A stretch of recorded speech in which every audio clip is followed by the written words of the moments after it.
সকলকে জানাই পৌষ সংক্রান্তির প্রীতি ও শুভেচ্ছা। আজকে নিশ্চয়ই সকলের বাড়িতে পিঠেপুলি উৎসব পালন করা হবে, সঙ্গে তো মকর থাকবেই। তো আমার বাড়িতেও আজকে মা মকর তৈরি করছে, আর কীভাবে তৈরি করছে তোমাদেরকে সেটাই আজকে দেখাবো।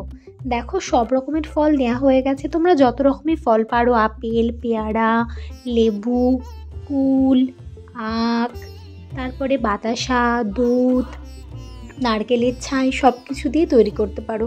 এখানে পুরোভাবে সব কিছু প্রথম থেকে শেষ পর্যন্ত দেওয়া আছে। যারা যারা নতুন, সদ্য সদ্য বিয়ে হয়েছে, জানো না নতুন বাড়িতে কি করে মকর তৈরি করবে, অবশ্যই অবশ্যই এটা দেখে নাও আর চটপট বাড়িতে মকর বানিয়ে ফেলো। আর সব থেকে বড় কথা, মকর আমাদের সবার খুব পছন্দের একটা খাবার। মানে বাড়িতে পুজো হবার পর মকর খাবার জন্য সবাই আমরা অধীর আগ্রহে বসে থাকি। প্রত্যেক বছরই দিনটার জন্য আমরা অপেক্ষা করে থাকি কখন মকর খাবো। তো আমার বাড়িতেও মকর তৈরি হয়ে গেছে, আর তোমাদের বাড়িতেও কিভাবে কি করে কি হলো অবশ্যই আমাকে জানিও। বেশি বক বক নয়, এবার তোমরা পুরোটা দেখে নাও কিভাবে আমার মা মকর তৈরি করছে।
দেখলে তো কি সুন্দর চটপট করে মকর বানানো হয়ে গেল। এরপর এটাকে পুজো করা হবে, বাবা পুজো করবে, দেন আমরা বাড়ির সবাই মিলে মকরটাকে খাওয়া দাওয়া করবো।